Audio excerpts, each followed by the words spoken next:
आप देख रहे हैं दुखती रंग न्यूज़, सच आप तक।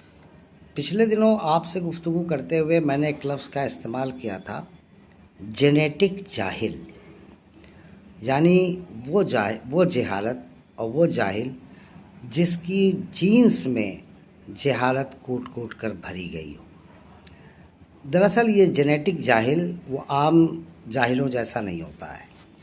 यानी ये कि उसके क्या नाम है, निरक्षर होना उसका जाहिल होने का सबूत नहीं है, नाखानदा होना, या उसके लिए कि अगर कुछ पढ़ा लिखा हुआ सामान सामने रख दो तो वो पढ़ ना पाए और कैसा हम तो पढ़ना लिखना नहीं आता है तो आप उसको जाहिल समझते हैं। नहीं साहब, आप गलत हैं। जेनेटिक जाहिल वो होता है जो बहुत आला तालीम की डिग्रियां हासिल करता है, बहुत ऊंची ऊंची डिग्रियां हासिल करता है, साइंस के सबसे डिफ़िकल्ट स्ट्रीम यानी फ़िज़िक्स में और मैथमेटिक्स में उसके पास पीएचडियाँ होती हैं। बहुत बड़े बड़े इदारों में वो डायरेक्टर होता है, वीसी होता है और न जाने किन किन ओहदों पे होता है, लेकिन उसके बावजूद भी वो अपनी जहालत से बाज नहीं आता। ऐसे न जाने कितने जाहिल हमारे मुल्क में पड़े हुए हैं। मैं एक एक करके उनको आपके सामने लाऊंगा। एक मिसाल मैं आपको देता हूँ। आपको याद होगा ये जो चंद्रयान हमारा गया था और जो न जाने किस मनहूस की वजह से जो वहाँ पे मौजूद था, लाखों करोड़ों मील तो चला गया और सिर्फ जब चांद से 2 किलोमीटर दूर रह गया तो मालूम है वो टुकड़े टुकड़े हो गया। बहुत मनहूस इंसान वहाँ पे बैठा था जिसकी वजह से ये सब हुआ। उसको लोग पनौती लाल कहते हैं और उसकी पनौतियाँ, उसकी मनहूसियत जो है आज पूरा देश झेल रहा है। उसके बारे में तो मैं बात कर चुका हूँ और भी आगे करूँगा, लेकिन फ़िलहाल आपको याद होगा कि जब चंद्रयान से पहले मंगलयान गया था तो इसरो के जो डायरेक्टर साहब थे, अब आप बताइए वो इंडियन स्पेस रिसर्च ऑर्गेनाइजेशन यानी कितनी बड़ी मतलब संस्था, वो मंगलयान दागे जाने से पहले वो गया बाबा जगन्नाथ के मंदिर में, वहाँ जाके उसने नारियल फोड़ा।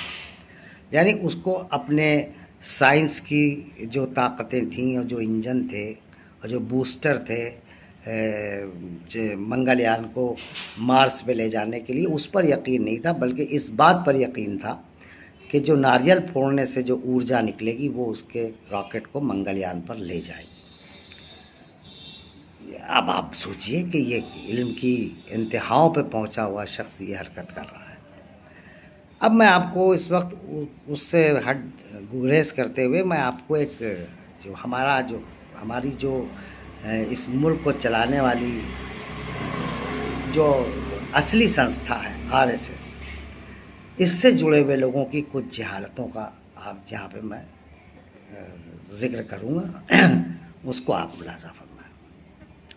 आरएसएस अपने बहुत बचपन के दिनों में आरएसएस से जुड़ने वाले एक साहब थे राजा राम यादव। ये महोबा के रहने वाले हैं और ज़हीन थे, अच्छे नंबर लाते थे, लिहाजा इन्होंने सब अपनी इब्तदाई तालीम इंटरव्यू वगैरह सब कर लिया। उसके बाद ये इलाहाबाद यूनिवर्सिटी में आए और इन्होंने यहाँ पर फ़िज़िक्स में एडमिशन लिया, बीएससी किया, एमएससी किया, गोल्ड मेडलिस्ट हुए, पीएचडी की।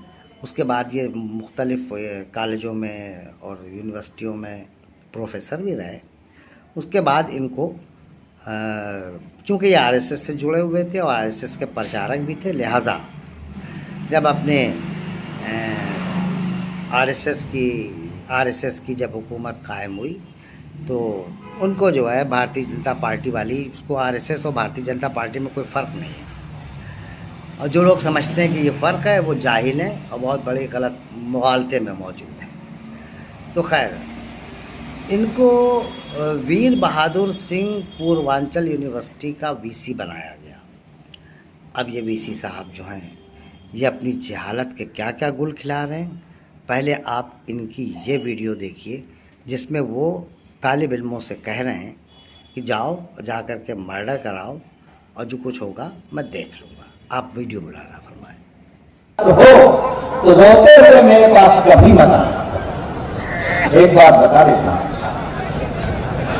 अगर किसी से झगड़ा हो जाए तो उसकी पिटाई करके आना और तुम्हारा वक्त चले तो उसका मर्डर करके आना, इसके बाद हम देख लें।